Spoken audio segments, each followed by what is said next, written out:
Hi, welcome to love talkies. Sakhiya episode number 7.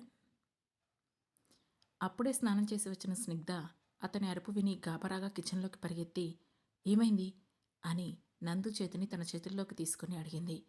ఏం లేదు, చేతులు విసురుగా లాక్కున్నాడు నందు. సరిగ్గా చెప్పు అని మళ్ళీ లాగింది స్నిగ్ధ. అప్పటికే నూనె పడిన దగ్గర బొబ్బ కట్టడం చూసి ఆమె కళ్ళలో నీళ్లు తిరుగుతుంటే వాటిని అలానే వదిలేసి ఫ్రిడ్జ్ నుండి తేనె తీసి నెమ్మదిగా ఊదుతూ అతని చేతికి రాసింది. తల నుండి నీటి తుంపర్లు, కంటి నుండి కన్నీళ్లు కలిసి అతని చేతి మీద పడుతుంటే ఇప్పుడు దేనికా ఏడుపు అని విసుగ్గా అడిగాడు నందు. నేనేం ఏడవడం లేదు, గాలి ఊదుతూ అంతే విసురుగా చెప్పింది స్నిగ్ధ. సంతోషం, వంట అయింది, తమరు మెక్కండి, లేదంటే అది కూడా నేనే కలిపి ముద్దలుగా తినిపించాలా అని వ్యంగ్యంగా అడిగాడు నందు. మీరు తినిపిస్తానంటే నేను వద్దంటానా చెప్పండి, కానీ నాకెప్పుడూ అంత టైం లేదు, చాలా ఆకలవుతుంది అని బాత్ డ్రెస్లోనే డైనింగ్ టేబుల్ దగ్గర కూర్చొని ప్లేట్లో వడ్డించుకొని నువ్వు తినవా అంది స్నిగ్ధ. ముందు మీ పొట్టకు అభిషేకం జరిగితే ఆ తర్వాత నేను చేస్తాను అని ఉక్రోషంగా చెప్పి అక్కడి నుంచి వెళ్ళిపోయాడు నందు. ఈలోగా అతను రుచి పచ్చి లేకుండా చేసిన వంటలను పొయ్యి మీద పెట్టి కాస్త మోడిఫై చేసి టేబుల్ మీద మళ్ళీ పెట్టింది స్నిగ్ధ. ఫ్రెష్ అయి వచ్చిన నందు ప్లేట్లో వడ్డించుకొని తింటూ మనలో చాలా టాలెంట్ ఉంది, తొక్కేశారు అందరూ కలిసి. ఫస్ట్ టైమే ఇంత బాగా వండానంటే ఇక నెక్స్ట్ టైం నాకు పూనకాలే అనుకున్నాడు మనసులో. అతను వచ్చేసరికి బెడ్ మీద పడుకొని కనిపించింది స్నిగ్ధ. ఒకవైపుకి వంగి పడుకోవడం వల్ల ఆమె శరీరం, నడుము మీద మడతలు క్లియర్గా కనిపిస్తుంటే ఉఫ్ అని నిట్టూర్చి చంపై నన్ను అనుకుంటూ వెళ్ళి బెడ్పై పడుకున్నాడు. స్నిగ్ధ నెమ్మదిగా కళ్ళు తెరిచి అతని గుండెల్లోకి పదుముకొని నుదుటిన ముద్దు పెట్టింది. నా తలలో వేళ్ళు పెట్టకు అని తన మెడవంపులో చిన్నగా కొరికి చెప్పాడు నందు. ఆ ఇడియట్ అని నిద్రమత్తులో కూడా అన్నీ ఇలానే చేస్తావు అని చిన్నగా నవ్వుకుంటూ కళ్ళు మూసుకొని భర్త సాంగత్యంలోని ప్రశాంతమైన నిద్రలోకి జారుకుంది స్నిగ్ధ. మన జీవితం ఆగిపోయినా కాలం ఆగదు కదా, రోజులు గడుస్తున్నాయి. ఎవరి జీవితం కోసం వాళ్ళు పరుగులు పెడుతూనే ఉన్నారు. తనకున్న సమస్యలను ఇంకాస్త పెంచడానికి ఆ రోజే వచ్చింది శార్దుల్ బర్త్డే. నిజానికి స్నిగ్ధకు తాను ఎల్కేజీ చదువుతున్నప్పటి నుండి ఫ్రెండ్ మాత్రమే కాదు, తనకి ఒక అన్నయ్య లాంటివాడు. పెళ్లికి ముందు నందుకి కూడా పరిచయం చేసింది. కానీ అతనితో బంధాన్ని ఎవరో అనుమానిస్తున్నారంటే కనుక ఇప్పుడు ఆ బంధం కూడా పోయేది కాదు. అందుకే అతనికి అంత సులువుగా నో చెప్పలేకపోయింది. హాస్పిటల్ నుండి మొత్తం అందరూ వెళ్తున్నా 2 సార్లు నందుకు కాల్ చేసింది. అతను ఏం బిజీగా ఉన్నాడో లిఫ్ట్ చేయలేదు మరి. దాంతో అతను లిఫ్ట్ చేయకపోయినా సరే పార్టీకి వెళ్ళింది. తిరిగి ఆమె రిటర్న్ ఇంటికి వచ్చేటప్పటికి ఇంట్లో ఆమె అత్తామామలు కూడా వచ్చి ఉన్నారు. అంతా అర్ధరాత్రి ఇంట్లో అన్ని లైట్లు వేసి ఇంటి నిండా జనం ఉండేసరికి ఒక క్షణం పాటు ఆమె తటపటాయించింది. అప్పటికే అక్కడ శ్మశాన నిశ్శబ్దం. లోపలేం జరుగుతుందో అర్థం కాలేదు. దాంతో లోపలికి వెళ్ళిన స్నిగ్ధ తనకు తెలియకుండానే తన కళ్ళను నందు వైపు తిప్పింది. ఒకవేళ అది భర్త మీద ఉండే భరోసా వల్ల కావచ్చు, కానీ అతని కళ్ళు నేలకు తాకి ఉన్నాయి. ఏదో అపరాధ భావం అతని కళ్ళలో కనిపిస్తుంది. దేనికి అనేది అర్థం కాక మౌనంగా ఉండిపోయింది. టైం ఎంతైంది సమీరా? స్నిగ్ధ వైపు, ఆమె వేసుకున్న బట్టల వైపు యగాదిగా చూస్తూ పక్కనే ఉన్న కూతుర్ని అడిగింది లక్ష్మి. ఆవిడ్ని అడగడం ఎందుకు అత్తయ్య గారు, రాత్రి 11:30 అయింది అని చెప్పింది స్నిగ్ధ. ఈ టైం వరకు ఏ హాస్పిటల్లో ఈవినింగ్ షిఫ్ట్ వేస్తారో నాకు కూడా తెలియదు మరి అని సాగదీసింది లక్ష్మి. నేను హాస్పిటల్కి వెళ్ళి అక్కడి నుండి నా ఫ్రెండ్ బర్త్డే పార్టీకి వెళ్ళాను అని చెప్పింది స్నిగ్ధ. అమ్మాయా అబ్బాయా సూటిగా అడిగింది లక్ష్మి. అమ్మా అన్నాడు నందు వెంటనే. నేను నాగమని చెబుతున్నాను కదా నందు, నీకు అంత వెనకేసుకు రాకపోతే 1 నిమిషం ఆగొచ్చు కదా అని అంది లక్ష్మి. ఇంతలో స్నిగ్ధ, అబ్బాయే, మీరు అప్పుడు చెప్పారు చూశారు కదా, తనే నా ఫ్రెండ్, పేరు శార్దూల్ అని చెప్పింది. వెంటనే లక్ష్మి, అది మన వాటం. మొగుడేమో ఉద్యోగం మానేసి కొంపలో వంటలు చేసుకుంటాడు, పెళ్ళామేమో టిప్టాప్గా తయారయ్యి ఊళ్ళు పట్టి వేలాడుతుంది. తల్లిదండ్రులకు తెలియకుండా బిజినెస్లు, లోన్లు, అక్కడికేదో మనం వాళ్ల సొమ్ము మీద ఆధారపడి బతుకుతున్నట్లు. ఇందుకే వీళ్ళు పిల్లలొద్దు అని ఇంతలా గెంతుతుంది. పిల్లలు పుట్టాక ఈమె ఇలా తిరగడం కుదరదు. సారుగారేమో ఇలా పని పాట లేకుండా వంటలు చేసుకోవడం కుదరదు కదా అని వెటకారంగా అంది లక్ష్మి. ఇంతలో స్నిగ్ధ కోపంతో, అత్తయ్య, మీరేమనుకోకపోతే ఇది మా పర్సనల్ విషయం, ఇలా అందరి మధ్యలో కాకుండా మీరు మాతో చర్చిస్తే బాగుంటుంది అని కాస్త ఘాటుగానే చెప్పింది స్నిగ్ధ. అందరి మధ్యలో అంటే ఇక్కడ ఎవరు బయటవాళ్ళు? నా కూతురా లేక ఆమె భర్త అని కళ్ళు చిట్లించి అడిగింది లక్ష్మి. మేమిద్దరం కాకుండా ఈ విషయంలో ఎవరు మాట్లాడినా సరే వాళ్ళు బయట వాళ్ళే అవుతారు. ఎందుకంటే పిల్లలనేది వ్యక్తిగత విషయం. అది భార్యాభర్తలకు మాత్రమే సంబంధించింది. దాంట్లో ఎవరూ తలదొరచకపోవడం మంచిది అని గట్టిగా చెప్పింది స్నిగ్ధ. దాంతో అప్పటి వరకు సైలెంట్గా ఉన్న నందు కోపంతో, Snigdha shut up and get in అని కోపంగా చెప్పాడు. ప్రతిసారి ఇదే తంతు. ఎందుకు ఇలా చేస్తున్నావు నందు? తల్లిని తిట్టలేక పెళ్ళాన్ని కొట్టాడు అనే సామెత ఎప్పుడెప్పుడో విన్నాను, కానీ అది ఇంత దారుణంగా ఉంటుందని అనుకోలేదు. భార్య అంటే ఎందుకు అంత చులకనగా కనిపిస్తోంది మీకు? ఇద్దరి బెడ్రూమ్కి సంబంధించిన విషయాన్ని 10 మందిలో పెట్టి మా కుటుంబం ఇంతే, మా పరిపక్వత ఇంతే అంటే నేను చూస్తూ ఊరుకోలేను, ఒప్పుకోలేను. ఇక్కడ ఎవరి పర్సనల్ చాయిస్ అండ్ ఒపీనియన్స్ వాళ్ళకు ఉండాలి. మనం పిల్లల్ని ఎప్పుడు కనాలి అనేది మన పర్సనల్ విషయం. దాంట్లో ఇంకెవరో తలదొరచడం నాకిష్టం లేదు. అండ్ ఇంకొకసారి ఇది రిపీట్ అయినా సరే I will not take it.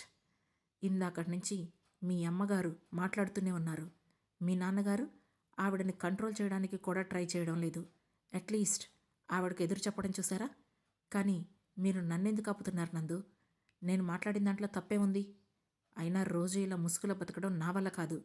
మీ అక్క ఎలాంటిదో నేను కూడా అలాంటిదాన్నే కదా. ఒక ఆడపిల్ల మనల్ని నమ్ముకొని మన ఇంటికి వచ్చింది అంటే సిచ్యువేషన్స్ ఎలా ఉన్నా సరే తనని వదలకూడదు, తనకి సపోర్ట్ చేయాలి అనే కామన్ సెన్స్ మీకు లేదా? సారీ ఫర్ ఇంక్లూడింగ్, బట్ సమీరాకి ఏదో ఎండోక్రైన్ ప్రాబ్లం ఉందని, పిల్లలు పుట్టడానికి 5% ఛాన్స్ మాత్రమే ఉందని తెలిసినా వాళ్ళ అత్తగారి కుటుంబం ఆమెను ఏమీ అనలేదు.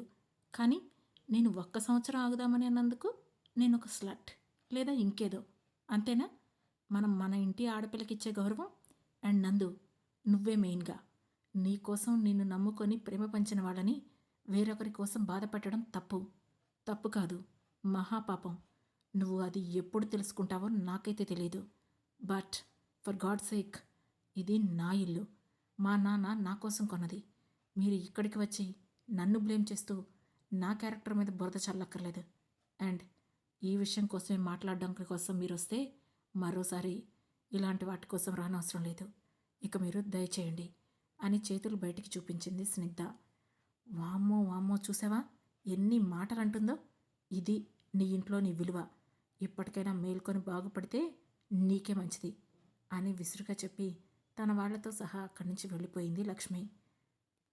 వాళ్ళు వెళ్ళగానే నందుకి పట్టలేని కోపం వచ్చింది. అసలు అలా ఇంటా బయట గొడవలు, అది కూడా అర్ధరాత్రి, చాలా పరువు తక్కువగా అనిపించాయి అతనికి. అందులోనూ పొద్దున్నుండి తల్లిదండ్రి కలిపి వేసిన అక్షంతలన్నీ అతనిపై బాగానే పనిచేసినట్లున్నాయి. దాని కారణంగానే అతనిలో తీవ్రమైన అసహనం నిండిపోయి ఉంది. దాంతో విసవిస గదిలోకి వెళ్ళి బెడ్ మీద కూర్చున్న స్నిగ్ధ చెయ్యి పట్టుకొని గట్టిగా లాగాడు. తుళ్ళిపడి లేచి కంగారుగా అతన్ని చూసింది. తను చూసేంతలోపే అతని చెయ్యి గాల్లోకి లేచింది. ఒకే ఒక క్షణం ఆ చేతి వైపు తీక్షణంగా చూసి నందు కళ్ళలోకి చూసింది స్నిగ్ధ. ఛా అని విసురుగా చెయ్యి దించేసి, ఎందుకు ఇలా చేస్తున్నావు స్నిగ్ధ? నీకేమైనా పిచ్చి పట్టిందా అని కోపంగా అడిగాడు నందు. నాకు కాదు, నీకు పట్టింది పిచ్చి. నువ్వు మారతావని ఎదురు చూడడం నాది తప్పు. అయినా నీకు బుద్ధి లేదు. నీకు బుద్ధి లేదని తెలిసినా మారని నాకు సిగ్గులేదు. నలుగురి మధ్యలో మన బెడ్రూమ్ విషయాలు చెబుతూ ఉంటే వింటూ కూర్చుంటావా? అది నీకు అనవసరం అని నోరు తెరిచి చెప్పలేవా అని చిరాగ్గా అడిగింది స్నిగ్ధ. నీకు పెద్దవాళ్ల మీద నోరు చేసుకునే పద్ధతి కూడా ఉందా స్నిగ్ధ? ఎంత డిస్గస్టింగ్ థింగ్ అది. అర్ధరాత్రి రోడ్డు మీద వచ్చే పోయేవాళ్ళు వీటన్నింటినీ విని ఏమనుకుంటారు అని కోపంగా అడిగాడు నందు. నువ్వు అడిగిన ప్రతి ప్రశ్నకు నేను సమాధానం చెబుతాను, కానీ నేను అడిగే కొన్ని ప్రశ్నలకు నాకు నీ నుండి సమాధానం కావాలి నందు. నేనెవరు నీకు? నీ ఫ్యామిలీకి ఏమవుతాను? నువ్వు నా నుండి ఏం ఎక్స్పెక్ట్ చేస్తున్నావు అని చాలా సూటిగా అడిగింది స్నిగ్ధ. నువ్వు నా భార్యవి అండ్ మా ఫ్యామిలీలోకి కొత్తగా వచ్చిన ఒక మెంబర్వి. నీ నుండి నేను ఒక మంచిగా అర్థం చేసుకునే భార్యని ఎక్స్పెక్ట్ చేస్తున్నాను తప్ప ఇలాంటి ఒక ఫీమేల్ సెంట్రిక్ డామినేటెడ్ గర్ల్ని కాదు. నేను పెళ్లి చూపులో కలిసిన స్నిగ్ధ నువ్వు కాదు. తనకి నీకు అసలు పోలికే లేదు అని విసురుగా చెప్పాడు నందు. ఆ మాట వినగానే స్నిగ్ధ పెదవుల మీదకి ఒక పేలవమైన నవ్వు చేరింది. నిజమే, అప్పుడు స్నిగ్ధకి ఎలాంటి బాధ్యతలు లేవు. కానీ ఇప్పుడు మాట్లాడుతున్న స్నిగ్ధ వేరు. స్నిగ్ధ నందన్. తనొక ఇల్లాలు. తనకి చాలా బాధ్యతలున్నాయి. వాటిని నిర్వర్తించే టైంలో నీకు అలా అనిపించుండొచ్చు. బట్ నేనెప్పుడూ అలానే ఉన్నాను అని బాధతోనే చెప్పింది స్నిగ్ధ. అయినా సరే మా పేరెంట్స్ మీద నీ అధికారం ఏంటి స్నిగ్ధ? సరే, ఇక నుండి ఇది నా ఇల్లు అని అన్నావు కదా, సో ఇది నీ ఇల్లు అనమాట. ఫైన్, ఇక నీ ఇంట్లో నీకు నచ్చినట్లు చేసుకో అని స్నిగ్ధను వెనక్కి నెట్టి రూమ్లోకి వెళ్ళి లగేజ్ ప్యాక్ చేసుకొని బయటికి వెళ్ళడం స్టార్ట్ చేశాడు నందు. అది చూసిన వెంటనే అతను చెయ్యి పట్టుకొని, ఐ డోంట్ మీన్ దట్ నందు, ప్లీజ్. ఆ క్షణంలో వాళ్ళు చేస్తున్న మెంటల్ పోస్ట్ మార్టం తట్టుకోలేక ఏదో అనేశాను, కానీ నా ఉద్దేశం అది కాదు అని వివరించే ప్రయత్నం చేసింది స్నిగ్ధ. నోనో, నువ్వు చాలా కరెక్ట్గా మాట్లాడావు. నా మట్టి బ్రెయిన్కే ఇన్ని రోజులు అర్థం కాలేదు. నాకు జాబ్ ఉన్నంత వరకు మనిద్దరి మధ్య అంతా బాగానే ఉంది. ఆ తర్వాత ఎప్పుడైతే నా సంపాదన పడిపోయిందో అప్పటి నుండి నీ ప్రవర్తన మారిపోయింది. నన్నొక పనివాణ్ణి చేసేసావు. You don't even make love to me. So నువ్వు కూడా అందరిలాంటి ఆడపిల్లవే. వాళ్ళు బయటికి చూపిస్తున్నారు, నువ్వు తేనె పూసిన కత్తిలా ప్రవర్తిస్తున్నావు, అంతే తేడా అని స్నిగ్ధను విదిలించి కొడుతూ విసురుగా చెప్పాడు నందు. ఆ మాటలన్నీ విన్న స్నిగ్ధ విస్తుపోతూ, నిజంగా అంతేనా అని బేలగా అడిగింది. కాకపోతే మరేంటి, అండ్ నీ ఇంట్లో ఉండాల్సిన అవసరం నాకు లేదు అని వెంటనే తన లగేజ్ తీసుకొని అక్కడి నుంచి వెళ్ళిపోయాడు నందు. దాంతో ఏడ్చేస్తూ అక్కడే కూలబడిపోయింది స్నిగ్ధ. అంటే తను నన్ను వదిలించేసుకుంటున్నాడా అనే ఆలోచన ఆమె మైండ్లోకి వచ్చింది. ఆ మాట మనసులోకి రావడమే ఆమె గుండె తరుక్కుపోయింది. అతను మళ్ళీ వస్తాడేమో అని ఆశ ఆమెలో ఉంది. అందుకే ఆ తర్వాత ఒక వారం పాటు ఎక్కడికి వెళ్లకుండా మొండిగా అదే ఇంట్లో ఉండిపోయింది స్నిగ్ధ. వారం రోజుల తర్వాత తన ఆలోచనలు కార్యరూపం దాల్చి కాలింగ్ బెల్ కొట్టిన సౌండ్ వినిపించగానే పరుగున వెళ్లి డోర్ తీసింది స్నిగ్ధ. తన ఆలోచనలో నిండిపోయిన వ్యక్తి కళ్ల ముందు కనిపించేసరికి సంతోషంతో పరీక్షగా అతని ముఖాన్ని చూసింది. ఈ వారం రోజులు ఏం చేశాడో కానీ ముఖం మొత్తం పీక్కుపోయింది. దాంతో వెంటనే అతని చెంపను ప్రేమగా నిమురుతూ, ఎందుకిలా అయిపోయింది నందు నీ ఫేస్, వీక్గా అనిపిస్తుంది అని అడిగింది స్నిగ్ధ. వెంటనే తన చెంప మీద ఉన్న ఆమె చేతిని పట్టుకొని కిందకి తీసి, నా స్టార్టప్ ఇనాగరేషన్ పిలవడానికి వచ్చాను అని గంభీరంగా చెప్పాడు నందు. అంటే ఇన్వెస్టర్స్ దొరికారా, స్టార్ట్ చేసావా బిజినెస్ అని ఉత్సాహంగా అడిగింది స్నిగ్ధ. నీ మీద పెట్టిన గోల్డ్ లోన్ క్లియర్ చేసేయడానికి బ్యాంకుకి వెళ్తున్నాను, ఇప్పుడు వస్తే తీసుకువెళ్దామని వచ్చాను అని సీరియస్గా చెప్పాడు నందు. కానీ అంత డబ్బులు ఎక్కడివి అని కంగారుగా అడిగింది స్నిగ్ధ. అది నీకు అనవసరం అని విసురుగా చెప్పాడు నందు. ఆ మాటతో కళ్ళలో నీళ్లు తిరుగుతుంటే గబుక్కను తుడుచుకొని, భోజనం చేసావా, 2 నిమిషాల్లో వంట చేసేస్తాను, తిన్నాక బయలుదేరదాం అని అంది స్నిగ్ధ. నేను నీ ఇంట్లో పచ్చి మంచినీళ్ళు కూడా ముట్టుకోను అని స్ట్రిక్ట్గా చెప్పాడు నందు. నందు ప్లీజ్, సరే నేను చేసిన తప్పే, దానికి నన్ను తిడతావా తిట్టు, కొడతావా కొట్టు, అంతేగాని ఇలా దూరంగా మాత్రం ఉండకు, నాకు ఏదోలా ఉంది, ప్లీజ్ అంటూ అతన్ని ఖర్చుకుపోతూ చెప్పింది స్నిగ్ధ. నాతో ఉండాలి అంటే నా ఇంట్లో ఉండాలి, నేను నీ ఇంటికి రాను అని డైరెక్ట్గా చెప్పాడు నందు. నీ ఇల్లా అని ప్రశ్నార్థకంగా చూసింది స్నిగ్ధ. అవును అన్నాడు. ఆ తర్వాత మరొక మాట అతను మాట్లాడలేదు. స్నిగ్ధ కూడా అతనికి అవకాశం ఇవ్వలేదు. ఏవో చేతికి దొరికిన 4 జతల బట్టలు తీసుకొని ఆ ఇంటికి తాళం వేసి తన కారు కేసి తీయబోతుంటే, నా కారులో అని కంచుకంఠంలా వినిపించింది అతని గొంతు. దాంతో మారు మాట్లాడకుండా వెళ్ళి నందు పక్కనే కూర్చుంది కారులో. ఇక మీదట నువ్వేమీ ఉద్యోగం చేసి నన్ను ఉద్ధరించక్కర్లేదు. నువ్వు జాబ్ రిజైన్ చేసి ఇంట్లో ఉంటే నీకే మంచిది. అండ్ ప్రతి దాంట్లో నీ జోక్యం నాకు అనవసరం. నా ఇంట్లో ఇక అన్నీ నాకు నచ్చినట్టు మాత్రమే జరుగుతాయి. అక్కడ నీ ఇష్టాలు ప్రమేయాలు చూపిస్తే మళ్ళీ నీ ఇంటికి వెళ్ళిపోతావు అని యమ సీరియస్గా చెప్పాడు నందు. వాళ్ళ రిలేషన్ ఒక టాక్సిక్ రిలేషన్గా మారుతుందని ఆమెకు అర్థమవుతోంది. కానీ అతని మీద ప్రేమ వల్ల ఏం చెయ్యలేని నిస్సహాయత ఆమెది. అందుకే అతని మాటలకు సరే అన్నట్లు తలూపింది. కాసేపటికి పెళ్లికి ముందు నందు ఉండే ఫ్లాట్ ముందు కారాగింది. అప్పటికే బాల్కనీలో బట్టలు ఆరేస్తున్న సమీరాకి కారు దిగుతున్న స్నిగ్ధ కనిపించగానే ఒక పొగరు స్మైల్ పెదాల మీద చేరింది. ఆ రోజు నుండి స్నిగ్ధ లైఫ్ కంప్లీట్గా మారిపోయింది. ఆమె ఏం చేయాలనుకున్న రిస్ట్రిక్షన్స్. జాబ్ మానేసి చాలా రోజులైంది. ఎందుకు అని ఆమె తండ్రి రామ్మోహన్ అడిగినా తనకిప్పుడు చేసే ఓపిక లేదని, రెస్ట్ కావాలని నోటికి వచ్చిన సాకులు చెప్పింది. నమ్మినట్లే ఉన్నారు. ఎంతైనా కూతురు కదా, క్రాస్ ఎగ్జామిన్ చేయలేరు. సమీరా కూడా కంప్లీట్గా వీళ్ళింట్లోనే తిష్టవేసింది. ఇక స్నిగ్ధ వంటగదికి మాత్రమే పరిమితమైంది. ఆమె చదువు, ఆమె జీవితం అన్నీ వంటగదిలోనే. అలాంటి ఒక లైఫ్ తను నందుతో అస్సలు ఊహించలేదు. అతనికి ఉద్యోగం లేకపోయినా, ఏమీ సాధించకపోయినా పర్వాలేదు అనుకుంది కానీ, తనని ఇంతలా కంట్రోల్ చేసి కూర్చోబెడతానని ఆమె ఏమాత్రం ఊహించలేదు. అదే ప్రేమకున్న పిచ్చేమో. నిజానికి స్నిగ్ధ ఏదో మాట అందని పురుషాహంకారంతో వాళ్ళ కంపెనీని తీసుకెళ్లి మల్టీనేషనల్ కంపెనీ చేతిలో పెట్టారు. ముందు నుండి అక్కడ స్వేచ్ఛ ఉండదు అని వద్దు అనుకున్నాడు. కానీ పెళ్ళాన్ని గెలవాలనే తాపత్రయం ముందు నందుకి అవన్నీ చిన్నగా కనిపించాయేమో. లాంగ్ టైంలో బెనిఫిట్స్ తక్కువైనా సరే దానికే తలాడించి తన కెరీర్ విషయంలోనైనా తక్కువయ్యాడు కానీ పెళ్ళాం ముందు మాత్రం తక్కువ కాలేకపోయాడు. ఇలాంటి వాతావరణంలో స్నిగ్ధలో ఆలోచనలన్నీ పెరిగి అవి ఆమె మెడకి చుట్టుకుంటూ సోడియం లెవెల్స్ తగ్గి ఆమె ఆరోగ్యం మళ్ళీ పాడైపోయింది. ఈసారి కాస్త గట్టిగానే రియాక్ట్ అయ్యాడు రామ్మోహన్. తనకి వంట పెంట చేయాల్సిన అవసరం లేదని, వంట మనిషిని పంపిస్తానని అల్లుడితో గట్టిగా చెప్పాడు. నాకేమీ మీ వంట మనిషి, మీ డబ్బు అక్కర్లేదు. నా పెళ్ళాన్ని ఎలా పోషించుకోవాలో నాకు బాగా తెలుసు అని పొగరుగా చెప్పి ఆ తర్వాత రోజు నుండి ఇంట్లో 4 పని మనుషుల్ని పెట్టాడు నందు. ఆ తర్వాత బొత్తిగా పని లేకపోవడంతో అధిక ఆలోచనలు ఎక్కువైపోయాయి స్నిగ్ధకు. అప్పటి వరకు ఒక గదిలోనే ఎడమొహం పెడమొహంగా ఉండేవాళ్లు కాస్త ఆ దెబ్బతో వేరే వేరే గదుల్లోకి మారిపోయారు. తనని చూడకుండా ఉండలేను అనేవాడు. ఇప్పుడు తను లేకపోవడం మంచిది అనుకునేంతవరకు వెళ్ళిపోయాడు నందు. స్నిగ్ధలో ఏదో తెలియని నిర్లిప్తత, డిప్రెషన్. మాట్లాడే నాదుడు లేక తన బాధను ఎవరికి చెప్పుకోవాలో అర్థం కాలేదు ఆమెకు. ఒక రకమైన ఒంటరి భావం తనలో. మెల్లమెల్లగా తల్లిదండ్రులతో కూడా మాట్లాడడం మానేసింది. తనెప్పుడు లెగుస్తుందో, ఎప్పుడు పడుకుంటుందో తనకే తెలియడం లేదు. తింటుందో లేదో ఏమో ఎవరికీ తెలీదు. కూతురిలో వస్తున్న మానసిక శారీరక మార్పును గమనించారు ఆమె తల్లిదండ్రులు. ఎవరో అన్నట్లు శరీరంలో మార్పులు వస్తే జీవితంలో కూడా మార్పులు వస్తాయేమో. ఇప్పుడు ఏం జరుగుతుందో కాలమే నిర్ణయించాలి. రోజులు ఇలా అత్యంత భారంగా గడుస్తున్నప్పుడే ఒకరోజు పొద్దున్నే ఫోన్ చేసింది ఆమె తల్లి రేవతి. హా చెప్పమ్మా, నిద్ర కళ్ళతోనే అడిగింది స్నిగ్ధ. నన్ను కాస్త గుడిలో డ్రాప్ చేస్తావని ఫోన్ చేశాను కన్నా.